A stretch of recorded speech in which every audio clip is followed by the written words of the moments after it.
Karakoram international university میں پہلی بار 2 conference کا آغاز، جس میں ملکی اور غیر ملکی اسکالرز شرکت کر رہے ہیں۔ عابد حسین کی رپورٹ۔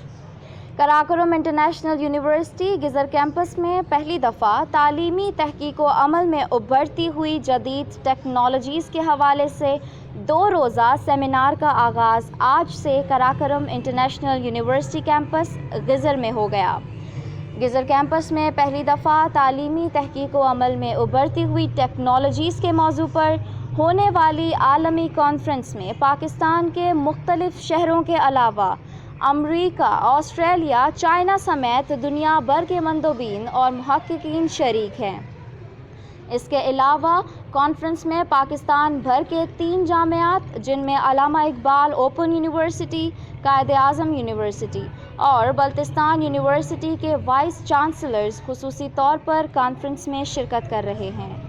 2 روزہ کانفرنس انعقاد کرنے کا مقصد تعلیمی میدان میں کیے جانے والے تحقیق اور طلباء کو کروائے جانے والے عملی مشق کے شعبوں میں جدید ٹیکنالوجی کے باعث رونما ہونے والی تبدیلی پر بات کرنا ہے، اور ساتھ ہی ساتھ ان تبدیلیوں کو نظام تعلیم میں عمل درآمد کراتے ہوئے تعلیم کے معیار کو مزید بہتر کرنے سے متعلق پالیسی مرتب کرنا ہے۔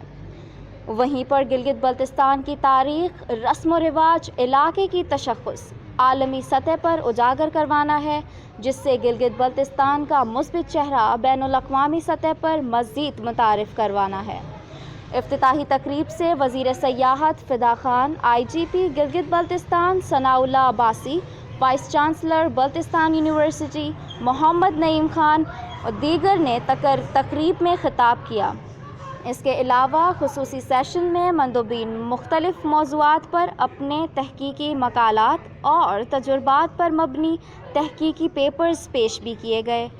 4 تکنیکی سیشن منعقد ہو گئے، جن میں مختلف خصوصی موضوعات پر تحقیقی مقالات پڑھے گئے۔ کانفرنس کے دوسرے روز بھی تعلیمی تحقیق و عمل میں ابھرتی ہوئی جدید ٹیکنالوجیز کے حوالے سے خصوصی سیشن ہوں گے۔